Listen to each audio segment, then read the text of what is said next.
Saudara, para pengurus pusat Yayasan Pendidikan Kristen YPK GKI di Tanah Papua melaksanakan fokus group discussion bersama Ketua PSW, para kepala sekolah dan guru sewilayah 11 dan 7 untuk mencarikan solusi penyelesaian masalah-masalah yang belum tersentuh.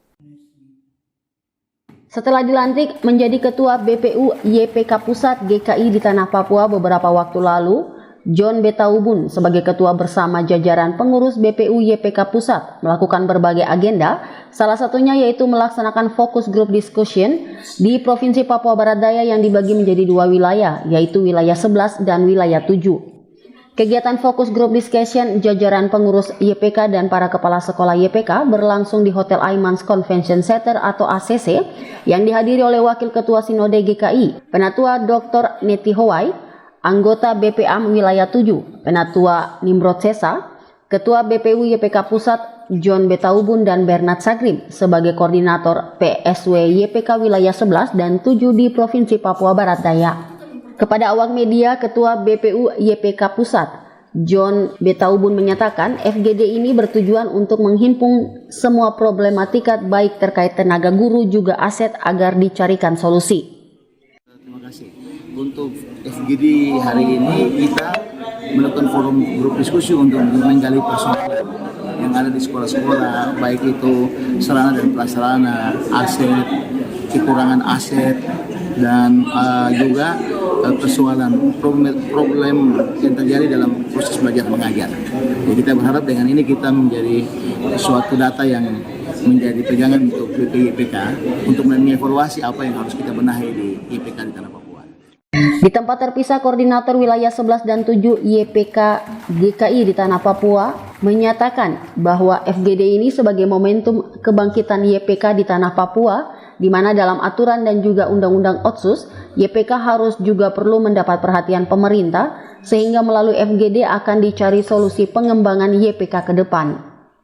Kebangkitan YPK, kebangkitan YPK terkait dengan kebijakan pemekaran provinsi-provinsi dan akan disusul lagi dengan pemekaran kabupaten kota di 2025. Nah, kita mau supaya YPK ini lebih kuat lagi, lebih eksis dan lebih berkembang. Karena bagaimanapun dalam Undang-Undang Otsus, Undang-Undang Nomor 21 tahun 2021 maupun perubahan ketiga Nomor 2 2021 untuk peraturan pemerintah 106/107 2021 itu sudah jelas bahwa ada 5 yayasan yang mengelola pendidikan di bawah payung gereja itu wajib mendapat perhatian dari pemerintah secara berjenjang, baik pemerintah pusat, provinsi maupun kabupaten kota. Sehingga FGD ini kami mendapat masukan apa saja persoalan-persoalan fundamental, ya, persoalan-persoalan mendasar yang mengganjal pengembangan YPK ini dari dulu sampai hari ini. Berlaku Otsus jilid 1 masih gagal lagi, sekarang kita masuk Otsus jilid kedua. Ini masalahnya apa?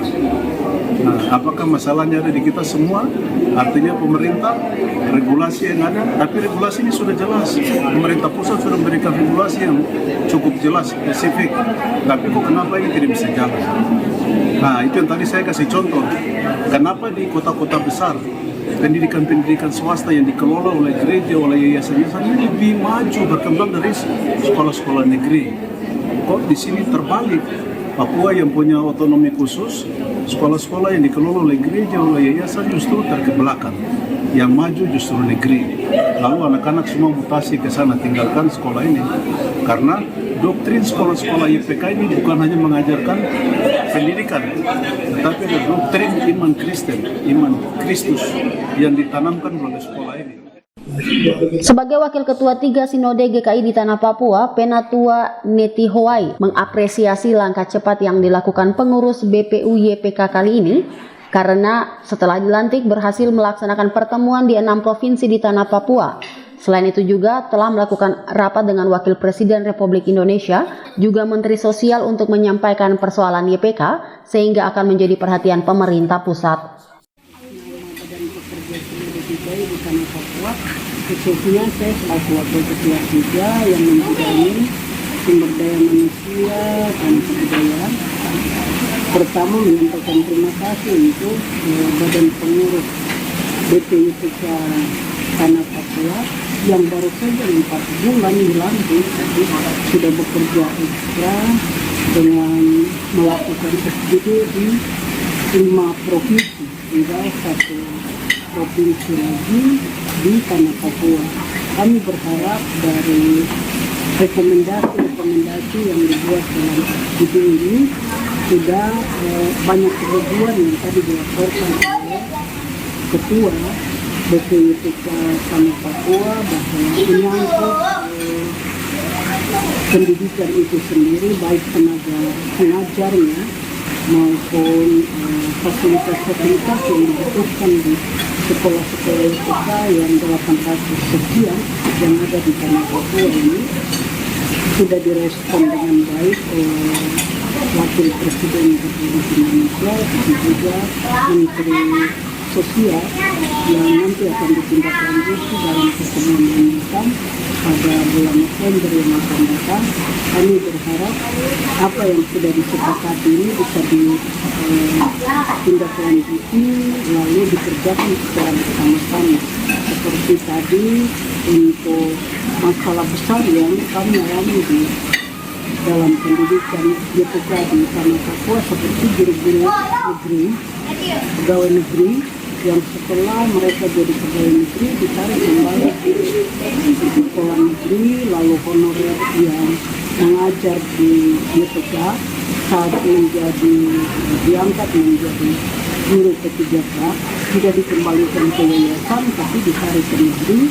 Itu sudah direspon baik oleh Wapres, lalu nanti akan ditindaklanjuti dalam bentuk regulasi sehingga mereka ini akan tetap ada dalam sekolah-sekolah IPK di tanah Papua. Tim Liputan CWM Channel.